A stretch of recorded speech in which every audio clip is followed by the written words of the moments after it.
Vivimos en un mundo cada vez más fuertemente interdependiente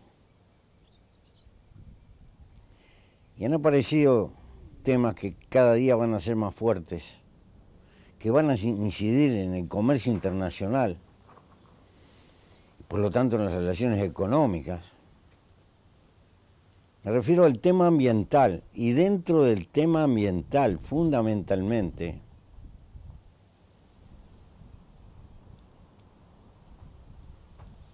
medidas cada vez más fuertes que intenten mitigar las emanaciones de metano, de anhídrido carbónico, a las cuales se les asigna importancia capital en la tendencia al calentamiento global y al cambio climático. Empiezan a aparecer, por ejemplo, impuestos al carbón. En nuestra rendición de cuenta, como una golondrina prematura, aparece algo de esto. Y seguramente, quien analice cosas del mundo desarrollado, como las imposiciones que ha tomado la Comunidad Económica Europea para ayudar a Italia, para ayudar a España, con fuertes cantidades de recursos económicos, una de las exigencias más duras es precisamente el asegurar el incremento de cambios energéticos que tiendan a disminuir las emanaciones de carbono. Este hecho abre toda una panoplia y preguntas. Si el mundo va a tener, nuestros países, justicia ambiental, derecho ambiental, y por lo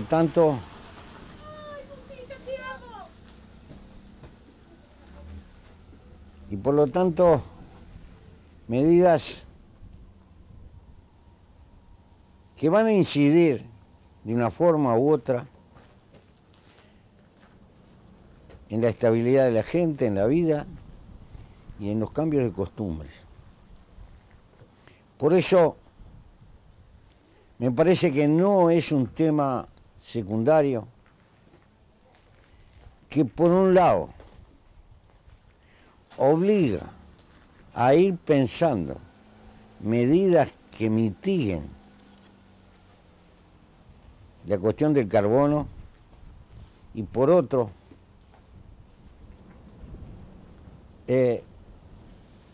cumplir con exigencias que van crecientemente de corte internacional, que se van a adaptar a las cuestiones comerciales.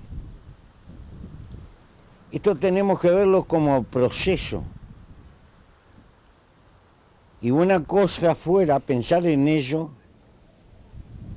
y darse cuenta que cuanto más tiempo se demore en empezar a instrumentar esta política, mayor costo va a tener.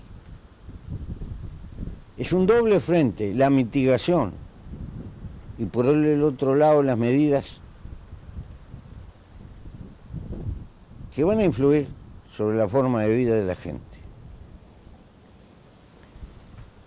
Hablando de mitigar, por ejemplo,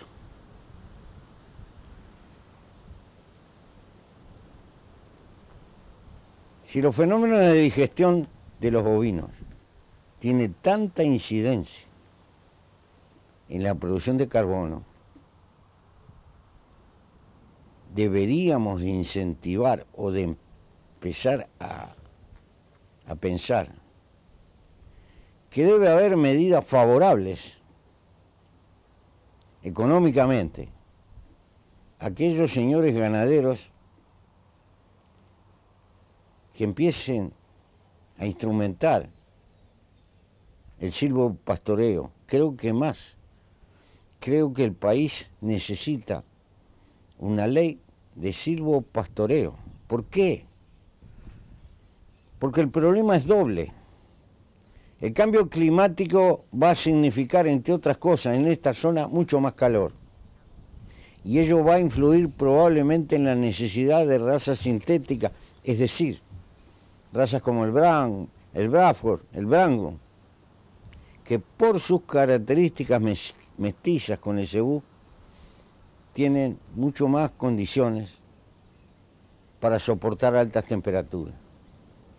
Pero también hay que asegurar sombra raleada, sombra que permita emerger el pasto, que sigue siendo el recurso fundamental en la actividad ganadera. Y ello implica conciliar el árbol con la vaca. Y eso se llama silvopastoreo. Toda una tecnología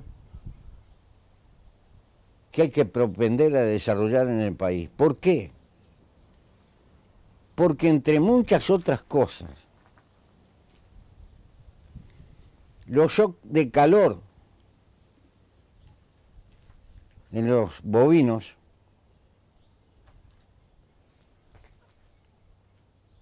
tienen consecuencias económicas hasta a veces mucho peor que el frío, porque el metabolismo de los bovinos tiende a generar mucho calor, y cuando hay mucho calor, los animales, como autodefensa, comen mucho menos, y con esto hay una pérdida económica de largo plazo. Quiere decir que todas estas cosas se juntan, y tenemos que tratar de imaginar lo que será este mundo dentro de 20, 30 años. Porque si esperamos que ese proceso esté conformado para tomar medidas, los costos pueden ser abismales. Apenas estoy nombrando un detalle, pero el otro detalle gigantesco lo tenemos delante de lo que ha pasado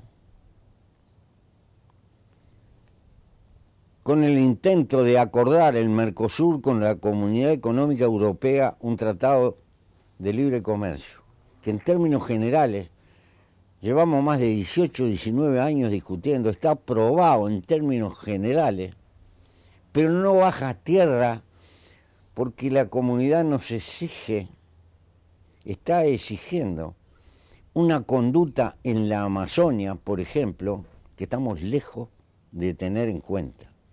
Quiere decir que el problema ambiental a algunos les puede parecer una excusa, y probablemente para algunos intereses europeos lo sea, pero en el fondo es una política que se viene cada vez más, es decir, la cuestión ambiental, la cuestión del carbono, la cuestión ecológica, cada vez va a estar salpicando las relaciones comerciales y las exigencias que se plantean. El mundo no va a quedar como nos parece. ¿Por qué? Porque cada vez en el área central del mundo hay más conciencia. No es igual a justicia, sino conciencia. De que estamos navegando en un barco, la Tierra, y que las medidas tienen que ser globales en el mundo entero, porque de lo contrario las consecuencias pueden ser catastróficas. El cambio climático no es solo una cuestión de mayor temperatura, sino que es una cuestión de incidencia. Hace 30 años nos pronosticaron en aquel evento que se hizo en Japón, los hombres de ciencia, que los fenómenos naturales adversos cada vez iban a ser más intensos, más frecuentes y menos previsible, con consecuencias devastadoras. Hace pocos días nos informaba la información internacional que había temperaturas encima de 45 grados cerca del círculo ártico, en Canadá, con víctimas humanas, y nadie contabilizó las víctimas animales que debe haber habido. Sobra la información que nos habla de lo que está pasando con los glaciares,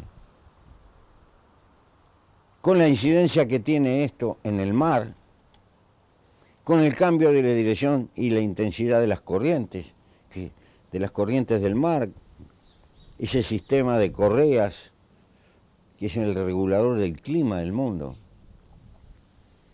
de la salinidad promedio, el pH, etcétera. Todas cosas ligadas al ciclo de la vida. Por lo tanto, este no es un tema secundario. Se puede pensar, con mucha razón, que las dimensiones que tiene de las medidas que puede tomar Uruguay son insignificantes en la magnitud del planeta. Es cierto. Pero lo que no van a ser insignificantes son las medidas coercitivas que va a ir asumiendo el comercio mundial para obligar a tomar medidas.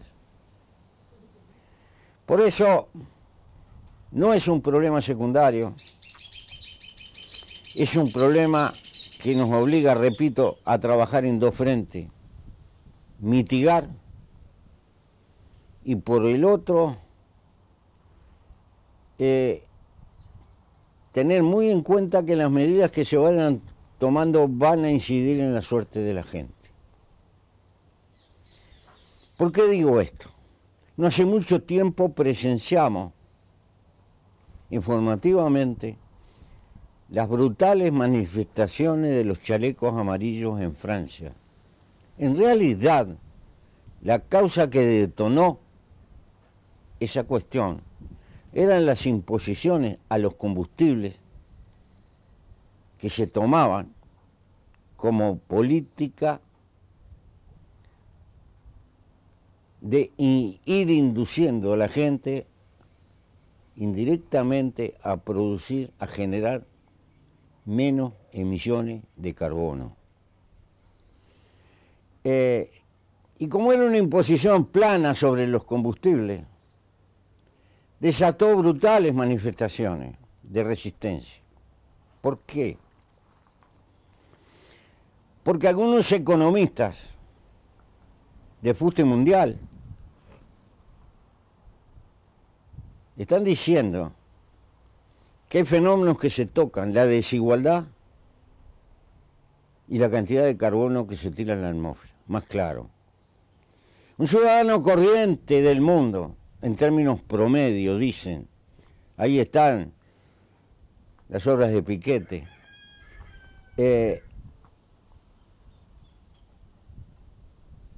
promedia que un ciudadano común puede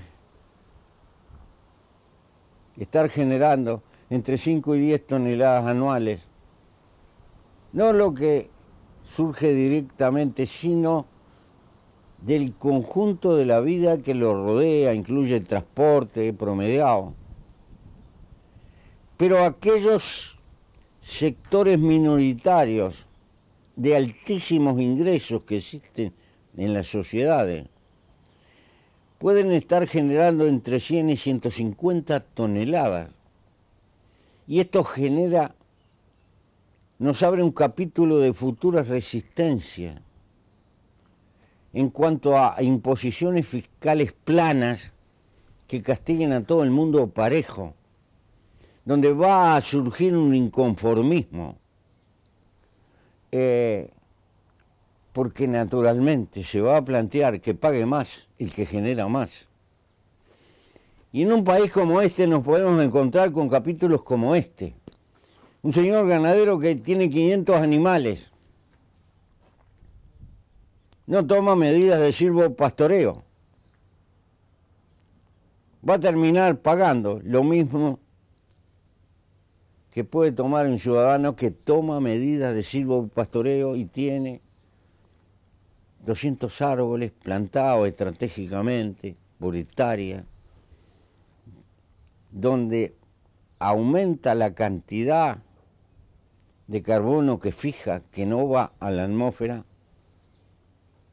sigue con su trabajo productivo de ser ganadero y naturalmente que va a establecer resistencia. No quiero decir que estos problemas existen hoy, digo que estos problemas van a aparecer.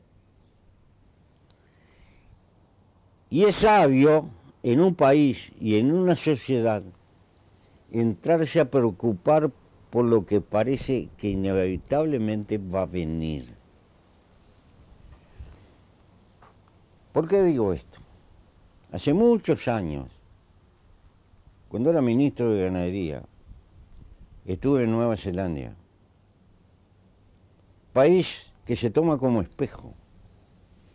Y recuerdo que me llevaron a un laboratorio subterráneo de dimensiones colosales, donde había cientos de microespacios, especies de tanques, donde había plantado cada uno en un arbolito, cada uno tenía una cúpula de nylon, de plástico, y estaba con una luz y una temperatura, y estaban experimentando cuáles eran las especies y las variedades que resistían más y vegetaban mejor a lo que ellos consideran que va a ser el cambio climático. Y recuerdo que el ministro de Agricultura de Nueva Zelanda me dijo, estamos gastando un platal en esto, pero lo tenemos que hacer y nos tenemos que anticipar a lo que va a venir. Estamos lejos de tener una visión como tienen los neozelandeses. Pero es hora de que estos temas se empiecen a poner arriba de la mesa, que el estamento técnico de este país empiece a pensar y haga recomendaciones, porque acá lo que tiene que acompañar las decisiones políticas futuras es el talento científico. Más que nunca hay que apelar a la ciencia, a la experimentación, a saber lo que están haciendo otros, sobre todo en el área desarrollada del mundo, y darse cuenta que no es un problema prescindible. Por los factores directos del punto de vista productivos internos del país, pero por los factores indirectos, la repercusión que va a tener en las condiciones comerciales del mundo, porque creo que nos van a imponer tales o cuales decisiones, por lo menos para comerciar con el área desarrollada del mundo. Me parece que este fenómeno vino para quedarse, porque la tendencia al cambio climático está presente en la Tierra y como tal no es un tema baladí, es un tema que va a repercutir. Y pienso que las imposiciones que puedan surgir como el impuesto al carbono no deberían de ser planos que afecten a toda la población, sino que deberían de guardar progresivamente una relación con la renta. Y pienso que buena parte de esos fondos que se pudieran recaudar hay que volcarlos a ayudar a cambio en el consumo energético en los hogares y en la gente más humilde, porque todo cambio cuesta y cuesta ingreso, y estas deben de tender a ser medidas globales, porque lo contrario, ¿qué será? Una resistencia en la base de la sociedad, porque la sociedad no va a contemplar tranquilamente que haya una minoría privilegiada económicamente, que puede usar aviones privados, que tiene una vida de mucha producción de carbono que de alguna forma va a la atmósfera y que paga lo mismo que está pagando el ciudadano común y corriente. Esto va a generar resistencia. Sería bueno entrar a pensar con tiempo, consultar a los hombres de ciencia para plantearse medidas en diversos frentes y no esperar que estemos con el agua a la boca, que empiecen a aparecer esas medidas, porque si a Italia y a España, en los cuantiosos préstamos que le dieron ahora como consecuencia de la crisis, le impusieron condiciones de gastar una buena parte en la reconversión energética, si se lo hicieron a ellos que están en Europa, ¿qué no nos harán a nosotros?